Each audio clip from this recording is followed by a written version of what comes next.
Kitchen টেলসে আজকে থাকছে এমন একটা আইটেমের রেসিপি যার সঙ্গে আমাদের অনেকেই কম বেশি স্মৃতি জড়িয়ে আছে। সেই ৮০-র দশকে ৯০-এর দশকে যখন পাড়ার মোড়ের বেকারির দোকানই আমাদের কেক বিস্কুটের একমাত্র ভরসা ছিল, তখন আমাদের বিকেলের চায়ের সঙ্গে এই আইটেমটা কিন্তু প্রায় প্রায় থাকতো। জি, আজকে থাকছে সেই ড্রাই কেকের রেসিপি। চলুন দেখি।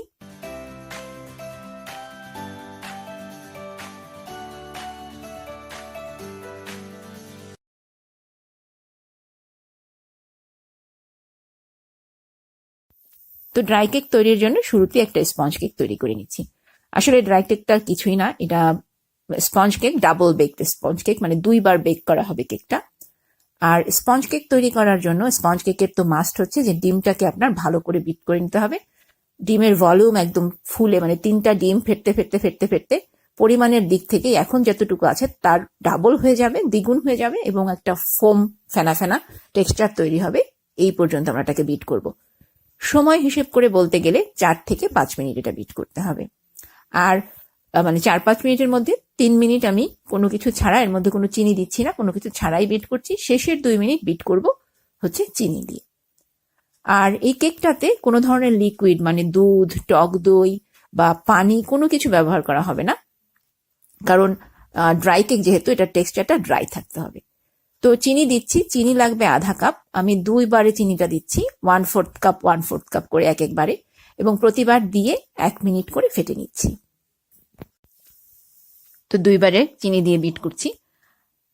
আর এই ফাঁকে বলে নিচ্ছি যে দুধ না দেওয়ার কারণ হচ্ছে যে এই কেকটার মধ্যে যেন ময়েশ্চার বেশি না থাকে, কারণ এই কেকটা বানানোই হয় যাতে লম্বা সময় সংরক্ষণ করে খাওয়া যায়। ময়েশ্চার থাকলে সংরক্ষণ করা যায় না, এবং সময়ের সাথে সাথে কেকের ওই যে ক্রিস্পিনেস, যেটার জন্য আমরা এটা পছন্দ করি, সেটা নষ্ট হয়ে যায়।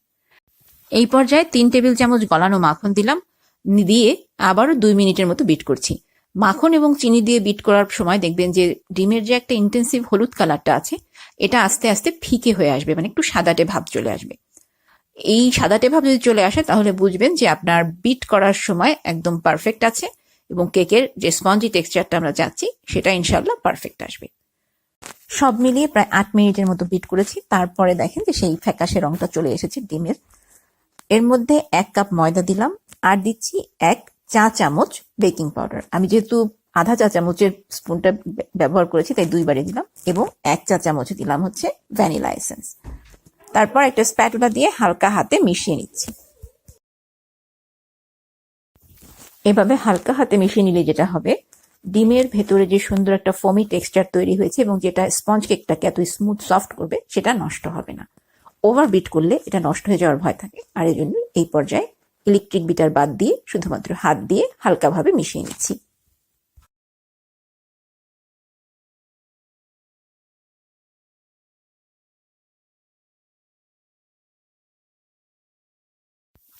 তো ব্যাটার রেডি হয়ে গেছে, এখন এটাকে প্যানে ঢেলে দিচ্ছি।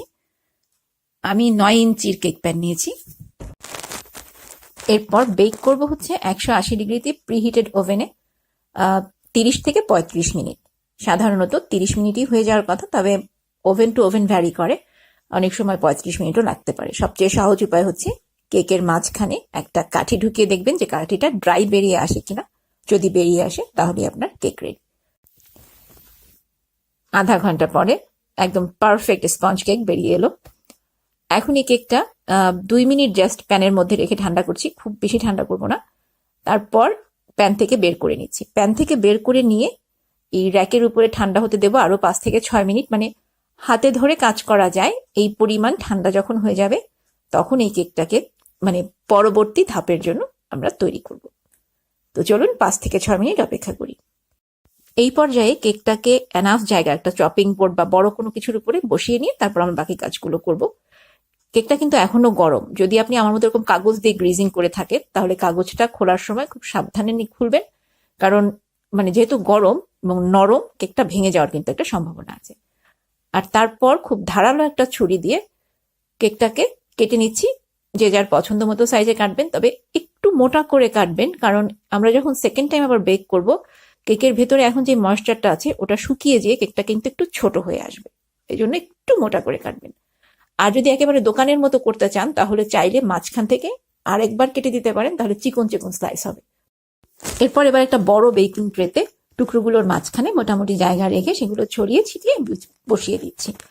তারপর বেক করব 180 ডিগ্রিতে আর একবার, এবং সময় নেব এবার 25 থেকে 30 মিনিট। যেহেতু একটু মোটা মোটা এবং বড় বড় টুকরো, যদি পাতলা এবং ছোট টুকরো করেন তো 20 থেকে 25 মিনিটের মধ্যেও হয়ে যাবে। এবং এখানেও সেই একই কথা যে ওভেন টু ওভেন সময়ের একটু তারতম্য হতে পারে, 2 মিনিট বেশি 2 মিনিট কমও লাগতে পারে। দ্বিতীয়বার বেক করে বের করার পরে দেখবেন যে কেকের সোনালি হলুদ রংটা চেঞ্জ হয়ে একটু বাদামি হলুদ রং হয়ে গিয়েছে, এবং এটা ভাঙলে পরে বিস্কিটের মতো, কেকের মতো নরম না, বিস্কিটের মতো একটা ক্রাঞ্চি শব্দ করে মট করে ভেঙে যাচ্ছে। তাহলেই বুঝবেন যে আমাদের ড্রাই কেক পারফেক্টলি রেডি। এখন এই কেকের স্লাইসগুলোকে এভাবেই রেখে দেবো পুরোপুরি ঠান্ডা হওয়া পর্যন্ত, মানে একেবারে 100% ঠান্ডা হয়ে যাবে সেই পর্যন্ত। কারণ ঠান্ডা হওয়ার আগে যদি আপনি কোনো জার বা কোনো বক্সের মধ্যে এটাকে রেখে মুখ বন্ধ করে দেন, তাহলে এখনো যে গরম ভাবটা আছে সেটা বাষ্প হয়ে কেকগুলোকে নরম করে দেবে, ওই ক্রিস্পিনেসটা আর থাকবে না।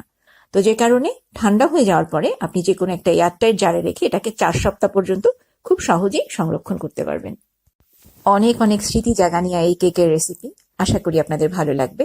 আর যদি ভালো লাগে তো সাথে থাকার অনুরোধ জানিয়ে আজকের মতো এখানেই শেষ করছি।